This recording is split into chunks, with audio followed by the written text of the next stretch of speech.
Good afternoon. My name is Erin Olivo, and I'm a clinical psychologist.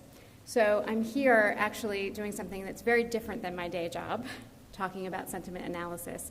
My day job is actually seeing patients talking about understanding their emotions and their behaviors and how their emotions are impacting their behaviors.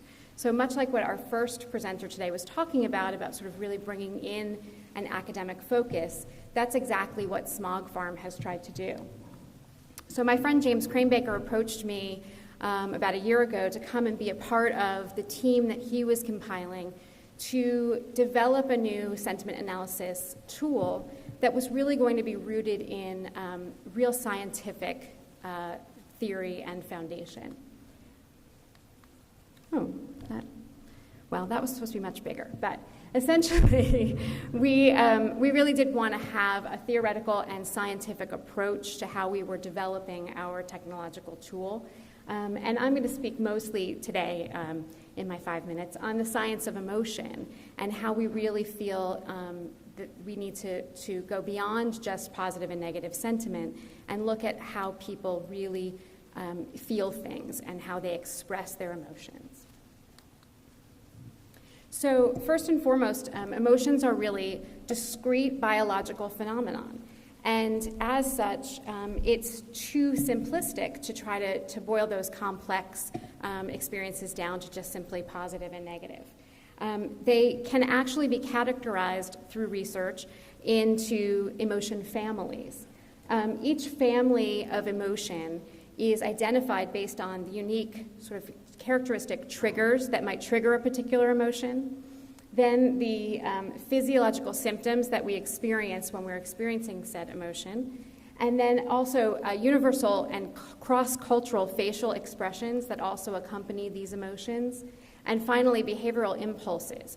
Biologically, each emotion is coded for a particular action impulse. For instance, if I feel very angry, my action impulse tends to be to want to attack or approach.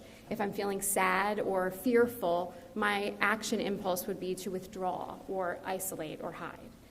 So we feel like the model of emotions, this trigger, physiological response, expression, and then behavioral action is an important thing to be considering and including when we're developing a sentiment analysis tool.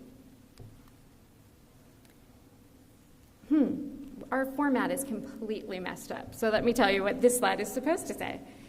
So we wanted to move sentiment analysis to really beyond positive and negative and evaluate 12 main emotion families. There's been a lot of conflicting research on how many primary or basic emotion families exist. For the most part, that ranges anywhere from about 6 primary emotions to about 15 to 20. We've chosen 12, listed in a very difficult to read fashion here. And we actually analyze millions of tweets each day to extract these emotions from the Twitter data. And we have created 12 emotion indexes as a result. We've also developed a custom-built algorithm that identifies the emotion drivers, the topics that are driving these emotions.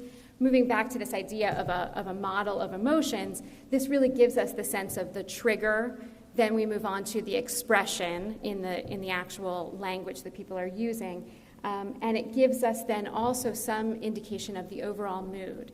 I mentioned that emotions are discrete physiological phenomenon. They happen in a moment, essentially. It's a rise and fall of a physiological experience, but we all know that we can experience emotions for much longer than just a moment.